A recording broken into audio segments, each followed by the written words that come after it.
दर्शन करे भयो मन भायो, तब दर्शन करे सुन लियो हे नाथ पुकार यमुना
कृष्ण भगवान की जय हो।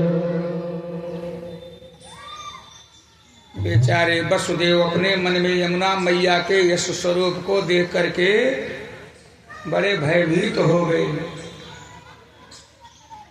कि मैं कैसे, अपनी कोई चिंता नहीं है, अपने प्राण रहें या ना रहें, लेकिन गोविंद के प्राण को तो बचाना ही है। ये लल्ला किसी भी तरह से भगवान किसी तरह से गोकुल पहुंच जाएं, चाहे अपने प्राण रहें या ना रहें। मन में विचार किया कि अगर भगवान के कार्य के लिए अगर ये प्राण भी न्यौछावर हो जाएंगे तो भी मैं धन्य हो जाऊंगा।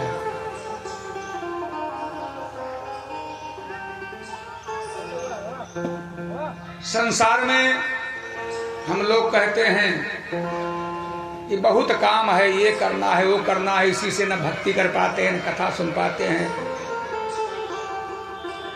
केवल काम काम करते हुए पता चलता है, अंतिम में लोग कहते हैं भैया उनका तो काम क्रिया हो गया है, अपने आत्मा का कोई कल्याण हम आप नहीं कर पाते हैं।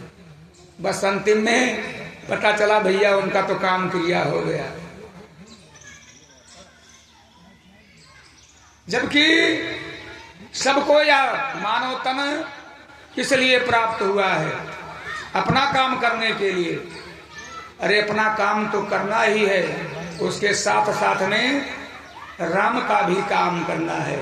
जैसे हनुमान जी से जामवंत जी ने कहा था, पहले तो शांत बैठे थे कि राम काज लगितो अवतारा और सुनते भयो पर्वताकारा। इसलिए सभी को केवल अपना काम करने के लिए भगवान ने ये मानव तन नहीं दिया है, अपनी इस अंदर आत्मा का उद्धार कराने के लिए भी भगवान ने यह मानव तन दिया है, सारे संसाधन दिए हैं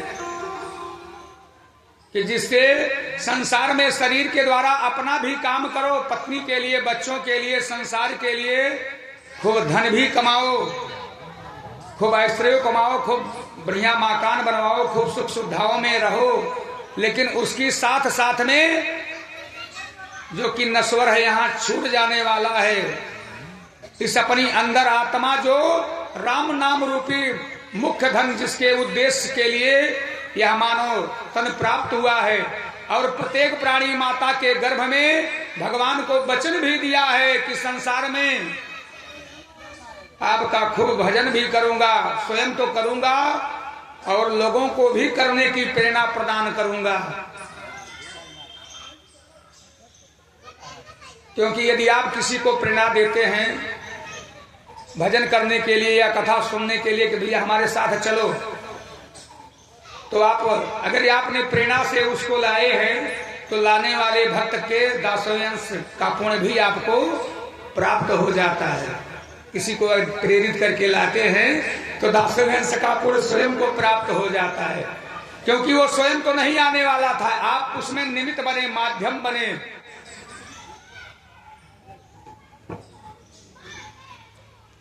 तो यह मानव तन भगवान ने हमें अपने काज के साथ साथ ने राम काज के लिए भी दिया है। इसलिए जब तक है जिंदगी फुर्सत न होगी काम से, ये काम करते करते एक दिन काम क्रिया भी हो जाएगा, ये समाप्त होने वाला नहीं है। जब तक है जिंदगी फुर्सत न मिलेगी काम से, और कुछ समय ऐसा निकालो प्रेम कर लो प्रभु राम से। ऐसा नहीं है कि दिन रात आप केवल कथा में ही या पूजा में ही या भक्ति में ही लीन रहो, क्योंकि तुलसी दुर्लभ दुए जग में दो बड़े, तुलसी दुर्लभ जग में दो बड़े, एक पैसा एक राम, और राम नाम से मुक्ति मिले, और पैसे से सब काम। पैसा नहीं रहेगा तो संसार में ये सारी व्यवस्थाएं नहीं चल पाएंगे, हम लोग पिछड़ जाएंगे संसार में। हमारा पड़ोसी 3 मंजिला बना ले जाएगा, हम छपरे में रह जाएंगे, तो फिर अच्छा नहीं है। इसलिए मेहनत भी करो दिन रात, लेकिन उस धन के कमाने के चक्कर में कहीं अपने मूल उद्देश्य को मत भूलो। धन के साथ साथ में जितना धन कमाओ उतना धर्म भी करते रहो, जिससे कि बैलेंस बराबर रहे। ऐसा ना हो कि बस केवल हाय हाय के चक्कर में एक दिन संसार छोड़ करके चले जाओ, तो जो कमाया है वो भी आपका नहीं है। क्योंकि जो हम लोग आप जो धन कमाते हैं उसे कौन लेते हैं? परिवार वाले, संबंध प्रमाण पत्र लगा करके। आपके नाम को कोई बढ़ाएगा नहीं, बल्कि यहां तक मैंने देखा है कि 13वीं शुद्ध अंतिम क्रिया तो बाद में होता, पहले लेखपाल के यहाँ रजिस्टर में नाम कटवाने पहुंच जाते हैं। ये हमारे पिताजी मृतक हो गए, हमारा नाम चढ़ा उनका नाम काट कर। जो आपने बैंक में रुपया पैसा धन दौलत जो भी सोना चांदी बैलेंस किया है वो आपके परिवार वाले। संसार में आप जिसके साथ जैसा बर्ताव करेंगे आपका व्यवहार संसार वाले। और जो ये कथाओं में, भजन में, कीर्तन में, चाहे घर में बैठकर चाहे कहीं कथा में बैठकर जो ये भजन और कीर्तन कर लोगे, बस वही आपका मुख्य धन है। यही जो हम और आप बैठे यहाँ पर सुन और सुना रहे हैं, यही जीवन का समझो अपना समय है। बाकी का समय तो पत्नी के लिए दे रहे हैं, बच्चों के लिए दे रहे हैं, देश के लिए, समाज के लिए तो सारा करना है। अगर पत्नी के लिए नहीं करेंगे, क्योंकि मंडप में उसके लिए भी वचन लिया है कि पूरे तुम्हारे जीवन का ठेका मैं लेता हूं, निर्वाहन मैं ही करूंगा। पुत्र को जन्म दिया है तो आपका कर्तव्य है उसे पढ़ाना लिखाना, वहां तक पहुंचा देना कि जहां तक वह स्वयं आत्मनिर्भर ना जब तक बन जाए, उसको आत्मनिर्भर कर देना। देश समाज से हमने जो लिया है उसे देश समाज को देना भी है। तो इसलिए अपना कार्य करते हुए परिवार के लिए, संसार के लिए, समाज के लिए, देश के लिए कार्य करते हुए अपनी अंदर आत्मा के लिए भी अवश्य करना चाहिए, जब भी समय मिल जाए, जितना भी समय मिल जाए। और खासकर कलयुग में तो बहुत बढ़िया सुविधा है। अन्य युगों के जीव बेचारे मुक्ति के लिए उनको तो बहुत परिश्रम करना पड़ता था। सतयुग में तपस्या के द्वारा मुक्ति ही संभव थी, गारंटी फिर भी नहीं थी। लोग तपस्या करने के लिए, अब तप करने के लिए जंगल में लोग जाते थे आधी उम्र के बाद अपने ज्येष्ठ पुत्र को सारा कार्यभार सौंप कर। और तब के लिए ये जो लौकिक भौतिक वस्तुओं का सुख भोग है इसको त्यागना पड़ेगा, जंगल में जाना पड़ता था सतयुग के वासियों को। यहां तक पुराणों में आख्यान आया है कि शरीर दीमक तक खा जाते थे, फिर भी गारंटी मुक्ति की नहीं है। लेकिन कलयुग में खाते फिरते सोते जागते उठते बैठते किसी भी समय केवल भगवान का भजन करो, मुक्ति। राजा परीक्षित से गारंटी लिया है कलयुग ने कि हमारे युग में जो भगवान का भजन करेगा उसकी मुक्ति सुनिश्चित है। ना तो ऐसी सुविधा त्रेता युग में है, ना द्वापर युग में है, ना सतयुग में है, जैसी व्यवस्था इस कलयुग में है। कलयुग केवल हरि गुण गाहा, कलयुग केवल हरि हरि गुण गाहा, गावत नर पावई भव थाहा। कलयुग केवल हरि गुण गाहा, गावत नर पावई भव थाहा।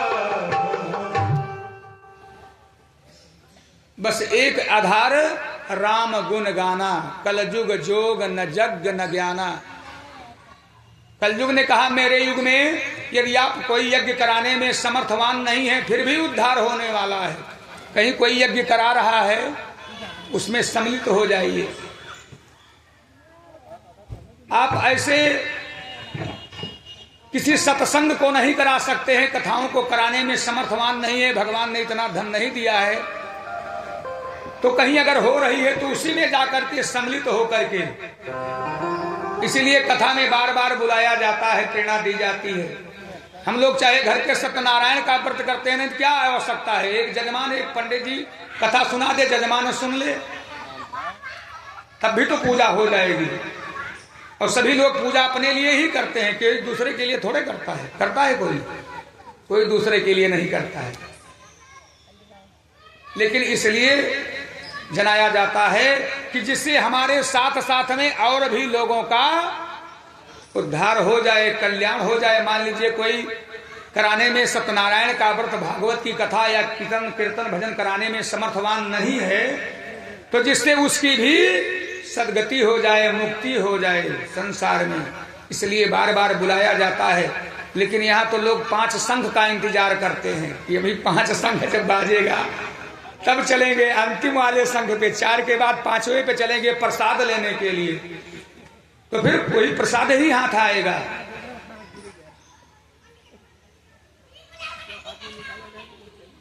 वसुदेव जी पहुंच गए हैं यमुना मैया के किनारे बालक को लेकर के। देखा यमुना मैया के उग्र रूप को, मन में विचार आया कि यदि आज भगवान के काम के लिए यदि प्राण भी चले जाएंगे तो भी मैं धन्य हो जाऊंगा। भगवान का आदेश है तो ये मैं राम काज करके ही रहूंगा। और अपने प्राणों की परवाह न करते हुए यमुना के जल में प्रवेश किया। और जैसे बेचारे पहला ही पग रखे तैसे कमर तक जल, और जैसे दूसरा पैर को बढ़ाए तैसे मानो यमुना मैया और ऊपर बढ़ी जा रही हैं। जो वेग कुछ नीचे भी बह रहा था वो दूसरे पांव के आगे बढ़ाते ही और ज्यादा हो गया। अब तो वसुदेव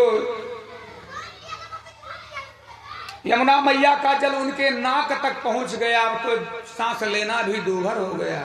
लगता है कि अब प्राण अब निकलेंगे तब निकलेंगे, क्योंकि जल में यदि आप जाएं और नाक तक पानी नाक आपका डूब जाए तो फिर सांस कैसे लेंगे। लेकिन फिर भी प्राण चाहे रहे और चाहे ना रहे, जैसे ही अपना चौथा कदम आगे बढ़ाया तैसे यमुना मैया का वेग और ऊपर को बढ़ा। पति पद पंकज हरि छूने अकार रे, पति पद पंकज छूने अकार रे, पारी यमुना मिलने अकार रे, पति पद पंकज छूने अकार रे, पारी यमुना मिलने का।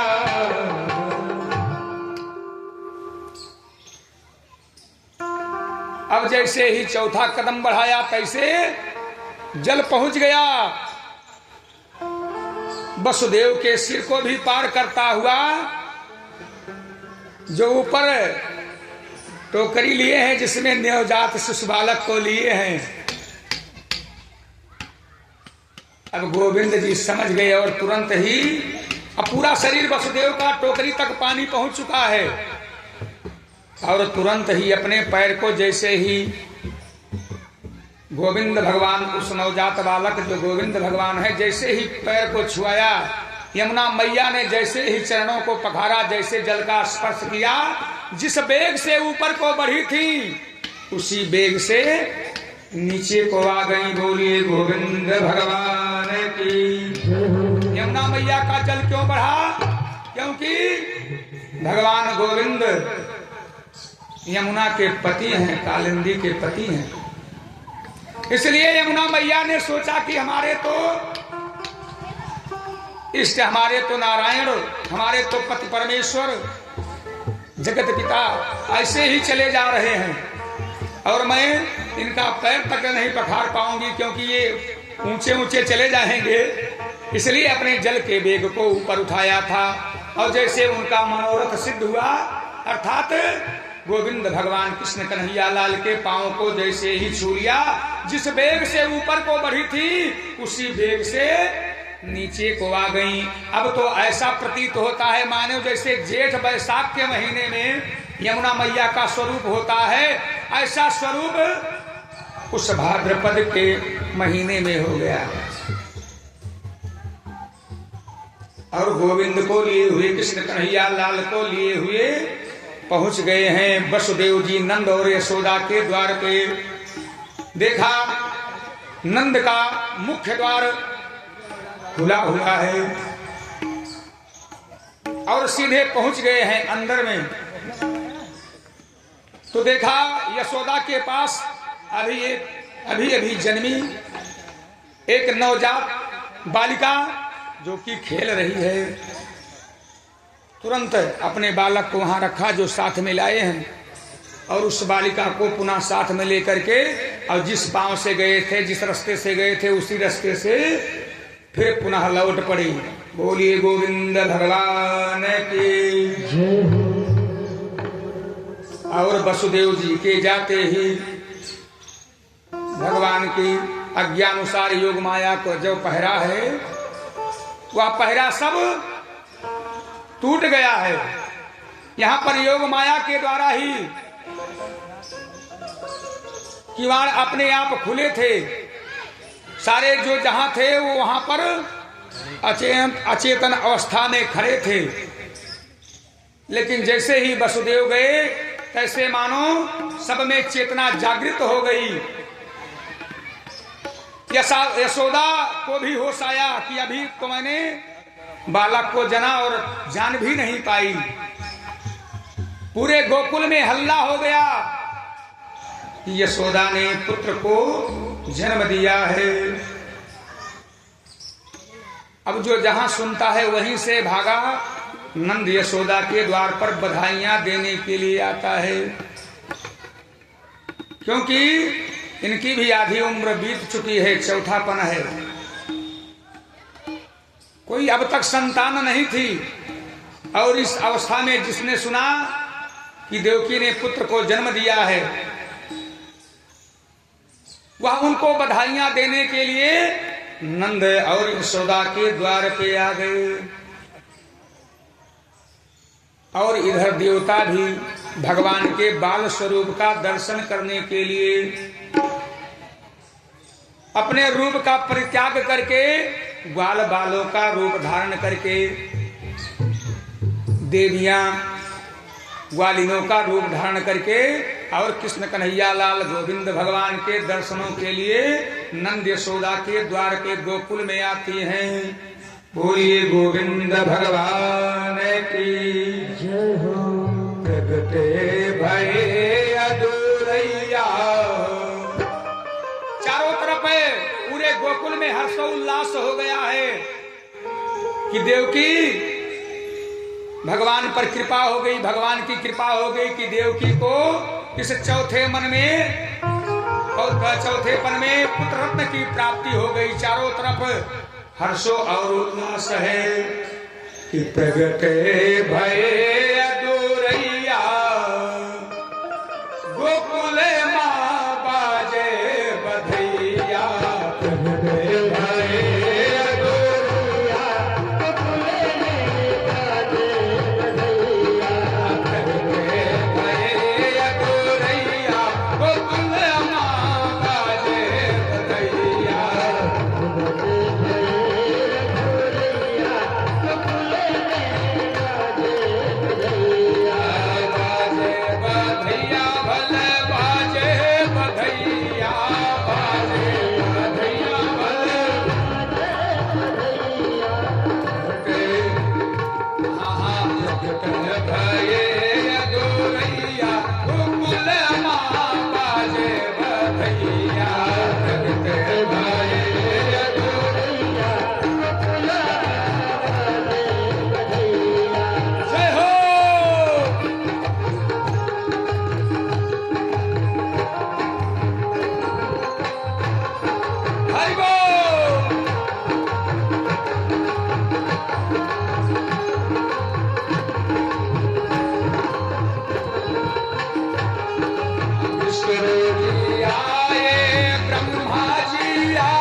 Yeah.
खूब आनंद गोकुल में इधर खूब आनंद उत्सव मनाया जा रहा है। महाराज जी ना हुआ ना वाजबे ना बढ़ाओ। इधर खूब गोकुल में तो आनंद उत्सव मनाया जा रहा है और इधर जैसे ही वसुदेव उस देव के यशोदा के पास से नन्ही बालिका को लेकर के जैसे ही कंस के कारागृह में पहुंचते हैं, तैसे ही योग माया का पहरा समाप्त हो गया। जैसे पुनः उनके हाथों में हथकड़ी और बेड़िया कंस ने डलवाया था वह सब पुनः पड़ गई और वह बालिका जोर जोर से रोने लगी। योग माया का पहरा हटा, बेचारे जितने कंस ने सिपाही लगाए थे सबके सब जैसे उनको लगा कि पता नहीं कितने दिनों की नींद में हम लोग आ गए थे और तुरंत ही और इधर बालिका कारागृह में जोर जोर से रुदन कर रही है। सिपाहियों ने जाना कि कंस ने वो देवकी ने अपने 8वीं संतान को जन्म दे दिया और लगता है कि हम लोगों की नींद लग गई थी। अरे हमारे अगर राजा कंस जान पाएंगे तो नौकरी से ही नहीं प्राण ही त्याग देना पड़ेगा, शरीर से प्राण ही निकाल देंगे। नौकरी से निकाल दें तो अच्छा है, क्योंकि कंस के यहाँ तो किसी को जेल नहीं करता था, सीधे यमराज के यहाँ पहुंचा देता था कि जेल में उनको डाल करके कौन फिर मुकदमा चलवाएगा, उनको भोजन करवाएगा, उनकी व्यवस्था देखेगा। सीधा एक ही बार में पहुंचाओ ऊपर, काम खत्म। बेचारे सिपाही लोग पहुंचे हैं कंस को सूचना देने के लिए और कंस ने जैसे सुना कि देवकी की 8वीं संतान ने जन्म ले लिया है, कंस ने आओ देखा नाताओ तुरंत अपनी म्यान से नंगी तलवार निकाल करके और अपने कारागृह की तरफ भगा। जाते ही कंस अरे कसाई ने, जाते ही कंस अरे कसाई ने छीन ली बालिका हाथों से।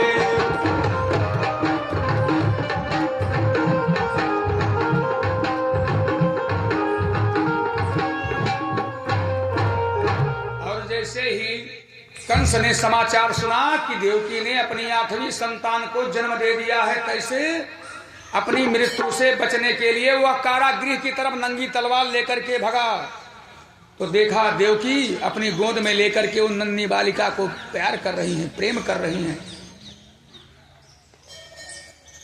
और यह सोच सोच करके मन में इतनी व्यथित हैं, दुखी हैं, रुदन कर रही हैं कि हमारा वह भाई क्रूर भाई कंस जैसे हमारे 6 संतानों को उसने मार दिया, कहीं हो ना हो इस बालिका को भी ना मार दे।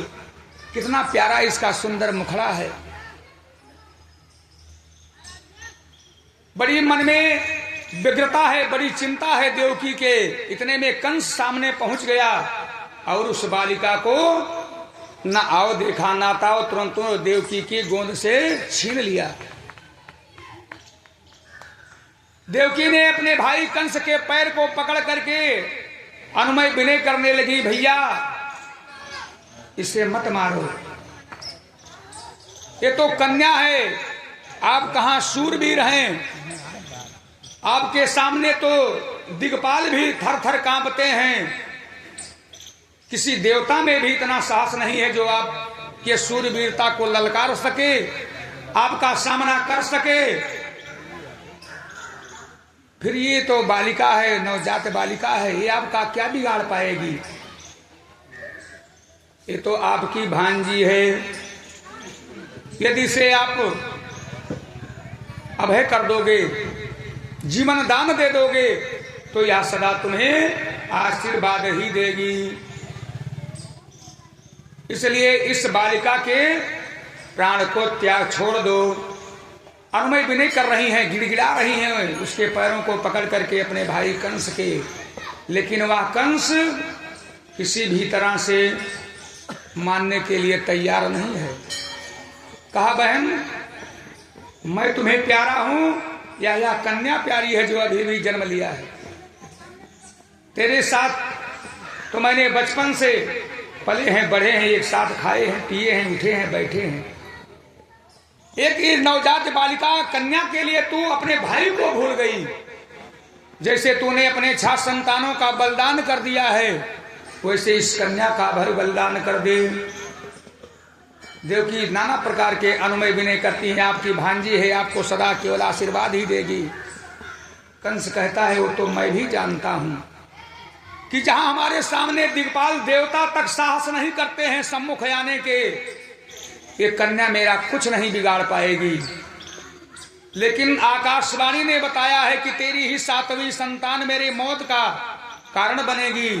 तो कहीं मुझे अपने भविष्य की चिंता है, कहीं भविष्य में इसका पति, मान लीजिए कन्या है, अबला है, ये हमारा कुछ नहीं बिगाड़ पाएगी, ये हमारे सामने नहीं टिक पाएगी। लेकिन भविष्य में कहीं यह हमारे मृत्यु का कारण ना बन जाए, भविष्य में इसका पति या इसका पुत्र मेरा वध ना कर दे। इसलिए जैसे तूने अपने 6 संतानों का बलिदान किया है, वैसे अपने इस 7वीं संतान का भी बलिदान कर दो। गिड़गिड़ाती रह गई, तमाम अनुमय विनय, एक भी काम नहीं आया। और कंस ने जैसे देवकी के 6 बालकों को पैर को पकड़ता और घुमा के पटक के पत्थर पे मार डालता, उसी तरह से इस कन्या को भी पकड़ा। कन्या का पैर कंस के हाथ में है, सिर नीचे लटका हुआ है। और जैसे ही कन्या को पटक करके मारना चाहा, सोते का कन्या को पटे का, सोते का कन्या को पटे का, गई उछल नभ मेरे झटे का, सोव कन्या को पटे का, गई उछल नभ मेरे झटे का। और जैसे ही कंस ने पटक्कर मारना चाहा, कंस बेचारा समझ ही नहीं पाया कि जैसे पता नहीं कितने हजार का करंट उसे लगा, वो तुरंत अवाक होकर के पीछे गिर पड़ा। कन्या हाथ से छूट गई और वह गगन मंडल में जाकर के अट्ठास करती हुई कि मया हंतया मंद जात खलु तवांत कृतः,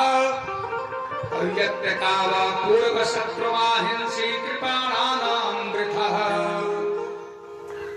रे मूर्ख, तू अपनी मौत से बचने के लिए मुझे मारना चाहता था, तो सुन, तेरा वह काल गोकुल में सुरक्षित पल और बढ़ रहा है और तू उसका बाल बांका तक भी नहीं कर पाएगा। और समय आने पर यह मृत्यु लोक है। आज तक जिस प्राणी ने इस धराधाम पर जन्म लिया है, उसे एक ना एक दिन मृत्यु को भी गले लगाना पड़ा है, अर्थात मरना पड़ा है। तू अपनी मौत से बचने के लिए, अपनी मृत्यु से बचने के लिए मुझे मारना चाहता है, तू मेरा कुछ नहीं बिगाड़ पाएगा। समय आते ही तेरा काल गोकुल से आकर के तेरा ये अनाचार अत्याचार समाप्त करके पुनः धर्म का स्थापना करेगा। अस कहीं विंध्या चल गई देवी, यस कहीं विंध्या चल गई देवी, विंध्यवासिनी सुर नर सेवी, यस कहीं विंध्या चल गई देवी,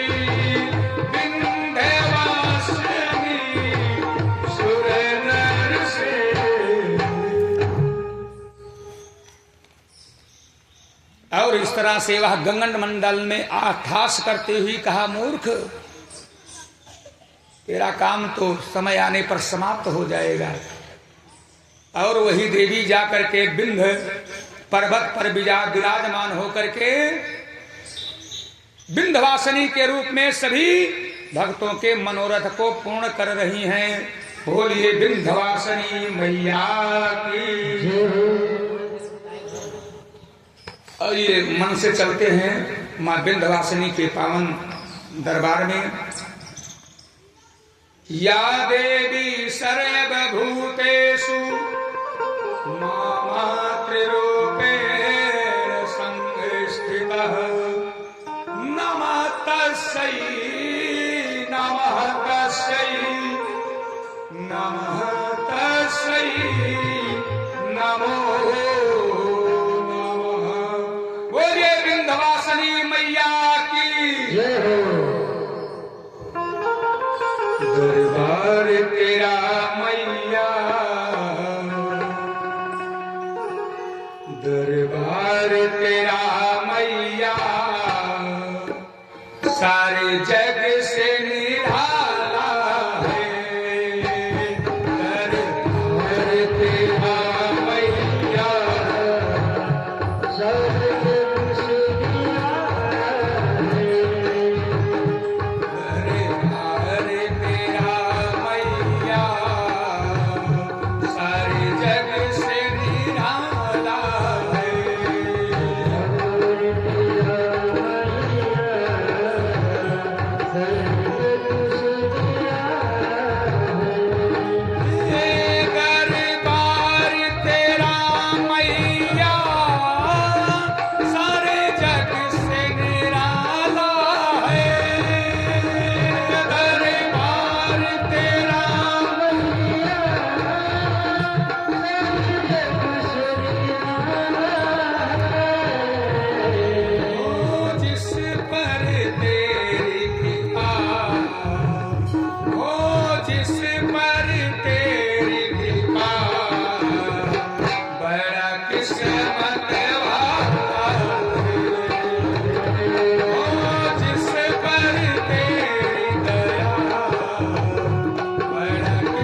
जब गगन मंडल से कन्या के मुख से इतना सुना, देवी विंध्यवासिनी मुख से कन्या के मुख से सुना, तो बेचारा कंस अवाक रह गया, मानो काटे खून ही नहीं रहा।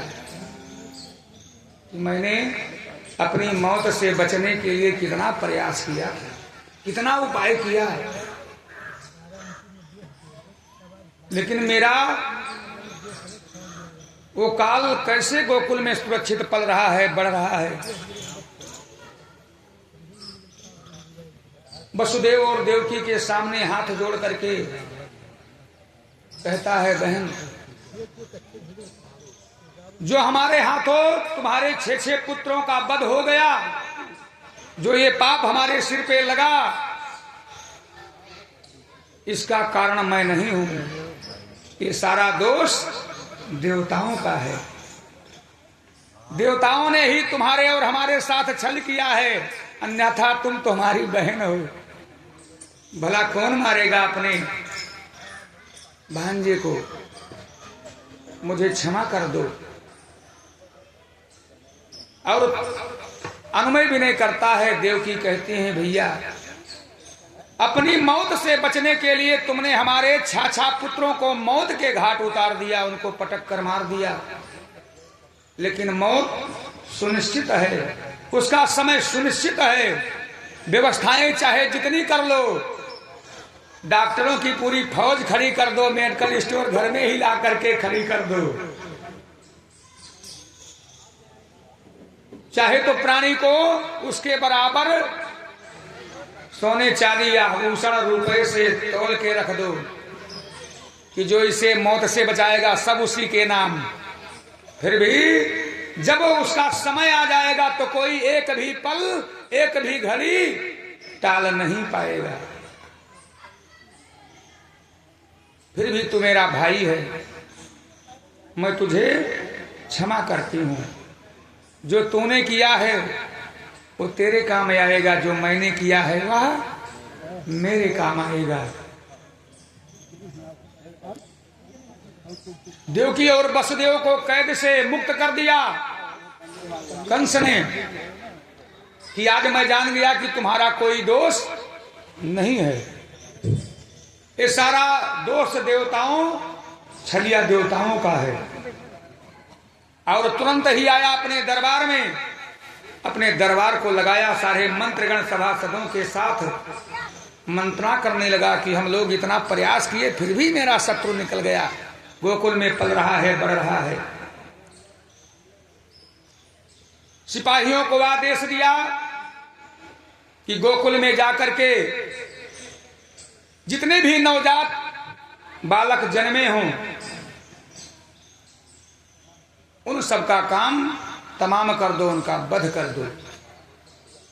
सिपाही का तो आदेश था, वो तो कंस से ज्यादा उनके सिपाही क्रूर थे। आदेश पाए, गोकुल में चारों तरफ त्राहिमाम मचाने लगे। जितने भी छोटे छोटे नवजात शिशु बालक, 1-2 वर्ष तक के बालक को सिपाही अपने नंगी तलवारों से काट डालते, पटक के मार डालते। चारों तरफ त्राहिमाम त्राहिमाम मच गया है। सिपाहियों ने, कंस के सिपाहियों ने एक एक घर का निरीक्षण किया है कि कोई घर में नवजात शिशु बालक न बचने पाए। और जब सिपाही अपने को संतुष्ट कर लिए कि हमने प्रत्येक घर में खोज भी ले लिया कि अब कोई बालक, छोटा नवजात शिशु बालक नहीं बचा है, पहुंच गए महाराज कंस के पास कि आपका आदेश पूरा हो चुका है, कोई नवजात शिशु बालक गोकुल में नहीं बचा है। लेकिन कंस की अंदर आत्मा, कंस का ज्योतिषी बार बार चिल्ला रहा है कि तेरा काल तो अभी भी सुरक्षित है, ये तेरे सिपाही कुछ नहीं कर पाए हैं। कंस का अपना खुद का ज्योतिषी कह रहा है।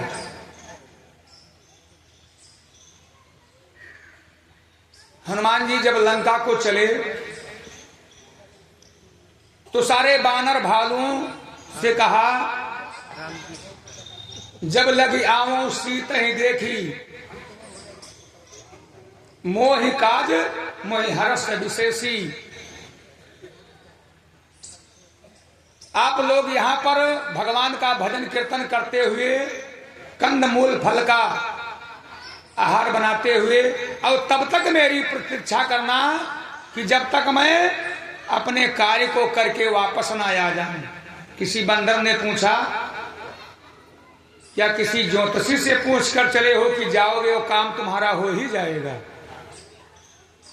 किसी ज्योतिषी से, अरे भी जाना है हम लोग, जैसे भैया वहां जाना है तो क्या कहते हैं, अब चलते हैं देखा जाएगा, काम होगा कि नहीं होगा ये तो बाद में पता चलेगा, देखा जाएगा।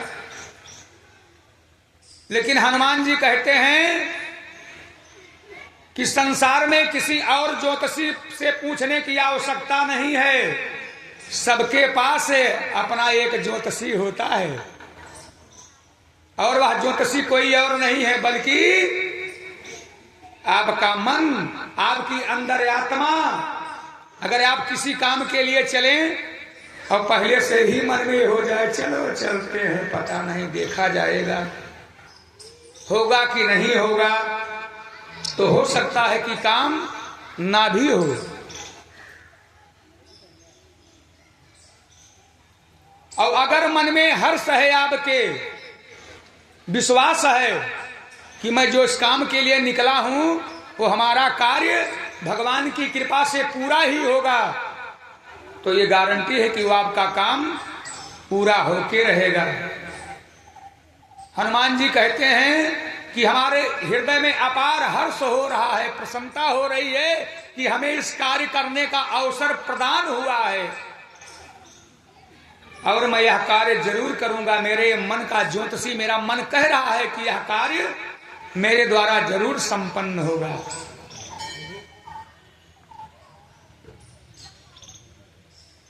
कंस के मन का ज्योतिषी बार बार कहता है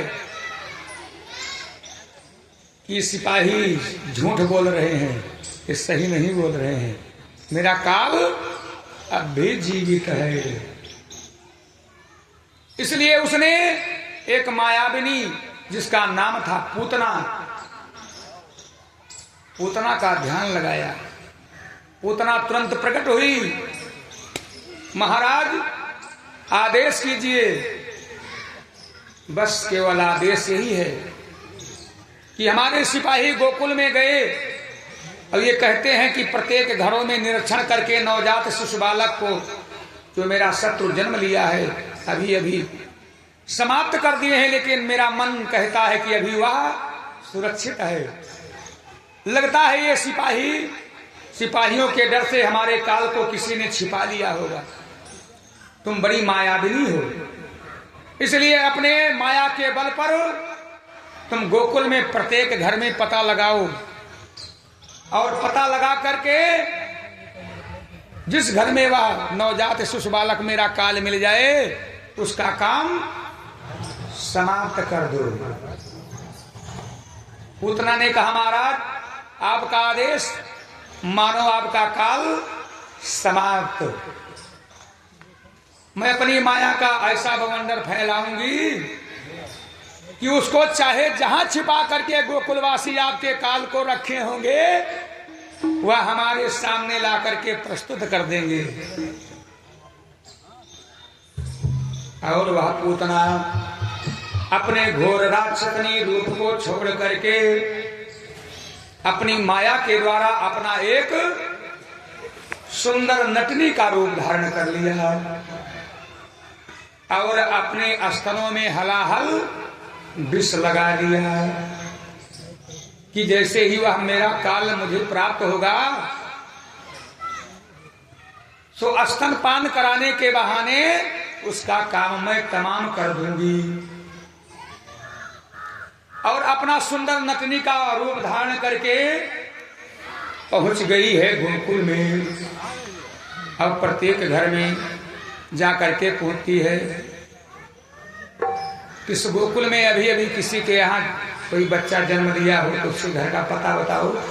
अच्छा आजकल भी आती हैं तो पूछती है कि हम लोगों से पूछती है, अरे कहूँ कहाँ कहीं परीक्षा हो या कहीं विवाह हो, किसी के घर बालक जन्म हुआ लिया हो,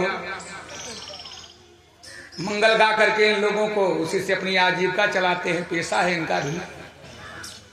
आ करके इतना सुंदर अपना बनावटी रूप बना लिया है कि गोकुल की ग्वालिनी बेचारी ये नहीं जान पा रही हैं कि वास्तव में ये कोई नटनी है या कोई राक्षसनी है। अब लोगों के घर में पता पहुंचते हुए जा रही है। लोगों ने नंद और यशोदा के घर का पता बता दिया कि अभी अभी नंद यशोदा के यहाँ आनंद उत्सव मनाया जा रहा है, उन्हीं के यहाँ नवजात शिशु बालक ने जन्म लिया है। और वह तुरंत ही पहुंच गई मैया यशोदा के द्वार पे। ओ मैया कहाँ हो?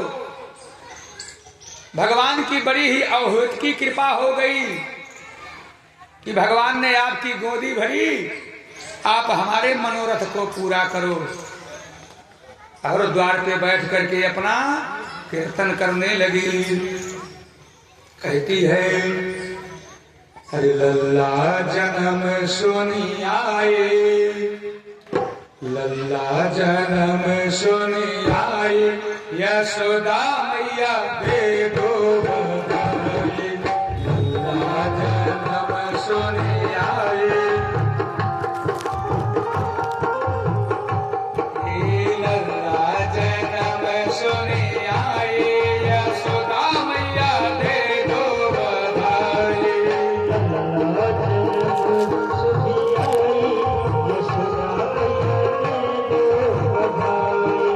दे दो बधाई मैया, दे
कृष्ण भगवान की जय हो।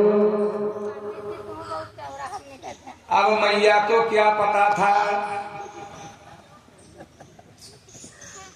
अब मैया को क्या पता, उसका गाना बजाना सुन करके मैया बाहर निकली और पूतना जो सुंदर नटनी का भेष धारण की हुई है, कहती है मैया जब तक लल्ला का मुख देख करके उसको गोदी में ले करके मंगल ना गाऊं तब तक जी नहीं भरता है। इसलिए जिसके उद्देश्य से मैं आई हूं यहाँ मंगल गाने के लिए कम से कम एक बार तो उसका मुंह तो दिखा दे। अब मैया यशोदा बड़ी भोली हैं, अपने लल्ला को ले आई कि देख ले, कहा कैसे नहीं, गोदी में अगर दो एक बार ले करके नाच करके, गोदी में ले करके नाच करके गा करके मंगल गाऊं तो जिससे मुझे भी, जैसे भगवान ने तुम्हारे गोदी में इस लल्ला को डाल करके तुम्हें शांति प्रदान कर दिया, वैसे मैं भी शांति प्रदान कर लूं। अब मैया को क्या पता था, गोदी में डाल दिया और तब तक याद आ गया कि अंगीठी पे तो दूध रखा था, मैं तो इसके भजनों में फंस गया, कहीं वहां दूध उबल करके बह न रहा हो। उससे कहा कि ऐसा है कि तब तक तू लल्ला को लेकर के नाच गाना बजाना कर, मैं दूध देख के आती हूं, उसे व्यवस्थित करके, वो दूध पक के उबल के ऊपर बह रहा होगा, मैं उसे व्यवस्थित करके आती हूं। और जैसे मैया अंदर गई बस उसे मौका मिल गया, इसी तो मौके की तलाश में थी, और जो अपने स्तनों में हलाहल विष लेकर के आई है, लगा करके आई है। पहले उसने तो सोचा कि देखते हैं कि ये कैसा बालक है जो हमारे राजा धीराराज महाराज कंसराज भोजराज जिनसे देवता भी डरते हैं, दीपाल भी डरते हैं, इंद्र इत्यादि देवता, ये बालक कितना शूरवीर है कि इसके लिए हम जैसी मायाविनी को यहां तक भेजना पड़ा। जरा मैं भी तो देख लूं इसे, एक बार इसका दर्शन कर लूं। और जैसे ही दर्शन करना चाहा भगवान ने आंखें बंद कर लिया, कृष्ण कन्हैया लाल ने आंखें बंद कर लिया कि तुझे दर्शन ही नहीं देना है, तुझे नहीं देखना है। क्यों देखना क्यों नहीं है? कई भाव हैं। एक तो वो अपने स्तनों में हलाहल विष लगा करके आई है, गरले सुधारे पू हरे कराए मिताई, गरले सुधारे पू कराए मिताई, गोपाद सिंधुआ नल शीतलाई, गरले सुधारे पू कराए मिताई, गोपाद सिंधुआ नल शीतलाई। कि भगवान का नाम पावन नाम लेकर के मीराबाई ने हलाहल विष का प्याला पी लिया था। उनके देवर राणा सांगा के द्वारा दिया हुआ, भक्त प्रहलाद को मारने के लिए हिरण्याकश्यप ने भी प्रहलाद को विष का प्याला दे दिया था। केवल भगवान का मात्र नाम लेकर के चरणामृत समझ करके पी गए, कुछ नहीं बिगड़ा, हलाहल विष से कुछ नहीं बिगड़ा। और ये अपने स्तनों में हलाहल विष लगा करके आई है। और अगर साक्षात केवल नाम लेने से ही विष अमृत हो जाता है तो फिर सामने प्रत्यक्ष दर्शन होने से क्या हाल होगा। और इसको मुक्त भी करना है क्योंकि इसके गोदी में आ गए हैं। इसलिए भगवान ने उसकी तरफ देखा तक भी नहीं कि अगर देखूंगा तो इसके मन के भाव, इसका मन का भाव बदल जाएगा। अब कहीं छोड़ करके चली गई, फिर ये दुष्ट को एक बार छोड़ दिया तो ये तो इसका स्वभाव जो है दुष्टता का है, फिर करेगी, दूसरी बार करेगी, तीसरी बार करेगी, इसलिए देखना ही नहीं है। दूसरा कारण, निर्मल माने जाने, भगवान स्वयं कहते हैं निर्मल माने जाने सो मोहि पावा, निर्मल माने जाने सो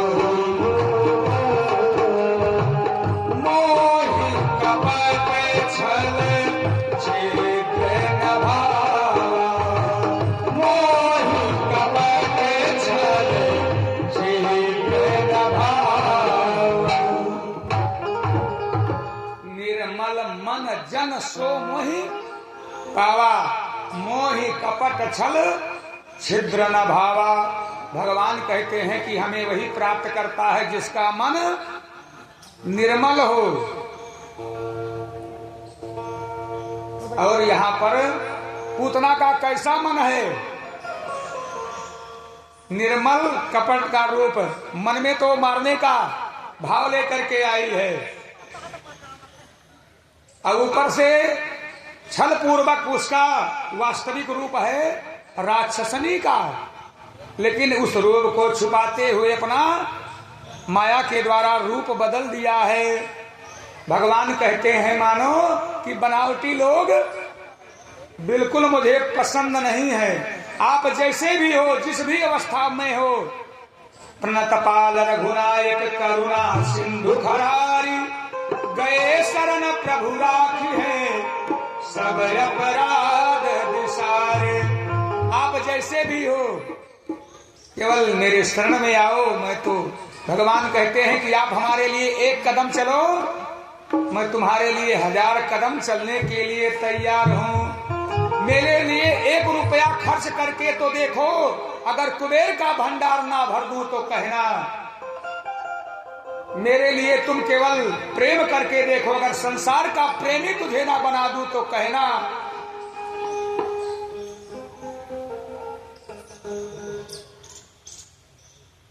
और यहाँ पर वो कपट भाव मन में लेकर के आई है, और भगवान कहते हैं कि कपटी, बनावटी, दिखावटी लोग मुझे बिल्कुल पसंद नहीं है। जैसे आपका कैसा भी रूप हो, रंग हो, बस केवल मात्र भगवान को तो शरणागति आपका मन चाहिए कि आपका मन कैसा है। संसार में कई बार मैं बता चुका हूं, 2 प्रकार के कैमरे होते हैं। एक डिजिटल कैमरा, अब आजकल सबके हाथ में मोबाइल में आ गया है। इसका काम क्या है? ये हमारे रूप रंग का फोटो लेता है। जैसे हमारे रूप रंग होंगे, जैसे हम वस्त्र पहने होंगे, काले पीले नीले जिस भी प्रकार के, इसके सामने जाएंगे, ये तुरंत वैसा ही चित्र कैद कर लेगा। और एक दूसरा कैमरा जिसको कहते हैं एक्सरे कैमरा, जब कभी चोट चपेट लगती है तो इसके पास जाना पड़ता है। इसका क्या काम है? इसका काम है कि आपके ये हड्डियों का फोटो लेता है। डिजिटल कैमरा आपके रूप रंग, आपके जैसे हैं उसका फोटो, और एक्सरे का कैमरे का काम है केवल आपके हड्डियों का फोटो लेता है। आपका कैसा भी रूप रंग हो, आप किस भी प्रकार के वस्त्र पहनो हो, उस कैमरे से कोई मतलब नहीं, वो केवल आपके हड्डियों का फोटो लेता है। वैसे भगवान का तीसरा कैमरा है, ना तो आपके रूप रंग का फोटो लेता है, ना तो आपके वो भगवान से धन दौलत से कोई लेना देना है। उनको तो केवल आपके मन को देखना है कि आपका मन कैसा है। कृपा उसी पर करते हैं जिसका मन निर्मल है, क्योंकि स्वयं कहते हैं कि निर्मल मन जन सो मोहि पावा।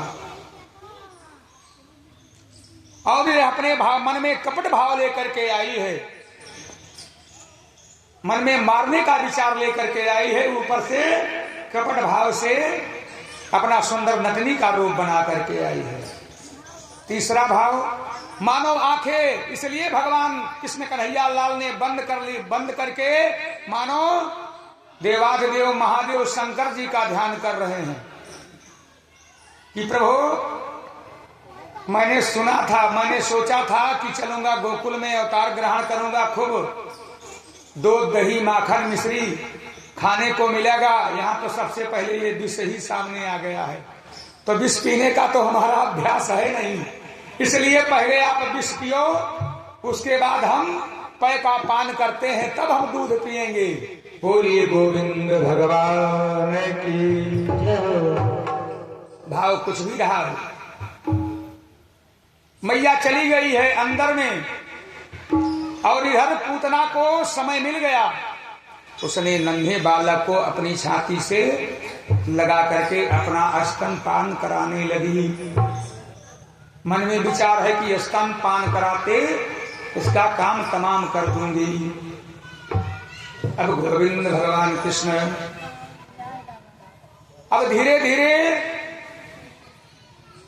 उसके प्राण को, उसकी आत्मा को परमात्मा स्वयं अपने में विलीन करने लगे। उसके पै का पान करते करते उसकी आत्मा को परमात्मा अब धीरे धीरे खींचने लगे, अपने में विलीन करने लगी। अब बेचारी वह बहुतेरा छुड़ाने का प्रयास करती है, उसको दर्द हो रहा है, अपार दर्द हो रहा है। जब भगवान उसके प्राणों को खींच रहे हैं, जब परमात्मा उसकी आत्मा को निकाल रहे हैं, क्योंकि भैया अंदर आत्मा इतनी आसानी से नहीं निकलती है, बहुत कष्ट के साथ ये चोला बदलता है यार। अब जब धीरे धीरे भगवान उसकी आत्मा को खींच रहे हैं, परमात्मा उसकी आत्मा को खींच रहे हैं, तो उसके छाती में बहुत भयानक दर्द हो रहा है। छुड़ाने का बहुत प्रयास करती है। भगवान कहते हैं एक तो मैं कभी जल्दी पकड़ता नहीं हूं, और जिसको पकड़ लेता हूं उसे फिर जल्दी छोड़ता नहीं हूं। बिना उसका किनारा लगाए उद्धार किए, वारा न्यारा किए, मैं ऐसे नहीं छोड़ देता बीच मध्यार में। अब बेचारी को जब परमात्मा उसकी आत्मा को खींचने लगे, प्राणों को खींचने लगे, गोविंद भगवान कृष्ण कन्हैया लाल, उसके छाती में बड़ा भयानक दर्द होने लगा। उसको ऐसा लगने लगा कि दो चार क्षण अगर ये लल्ला हमारी छाती से लगा रहा तो हमारा काम तमाम हो जाएगा। सामं चमुंचालवती प्रभाषणी अनुसती रामानया किल जीवमर्मणि नृत्यं नेत्रे चरणो भुजो मोह अप्राश्वन्य व्राता क्षिपति। और अपने को बचाने के लिए बार बार धाड़ मार करके चिल्लाने लगी, ओ मैया यशोदा कहाँ हो, अरे जल्दी आओ, अपने लाला को हमारी गोदी से दूर करो। बार बार चिल्ला रही है, लेकिन मैया तो वहां। भगवान की माया थोड़ी देर के लिए मैया सुन ही नहीं पाएंगी। करही करावे भंजन सोई, क्या करोगी, अब तो उद्धार होना ही होना है। भगवान पहले कहते हैं जल्दी पकड़ते नहीं है, पकड़ लिए हैं तो फिर हम छोड़ते नहीं।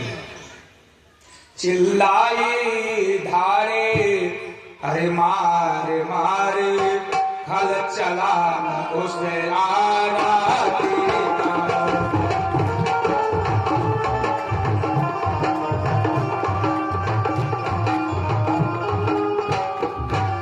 चिल्लाई धारे मारे मारे खल चला न उसे आराती का।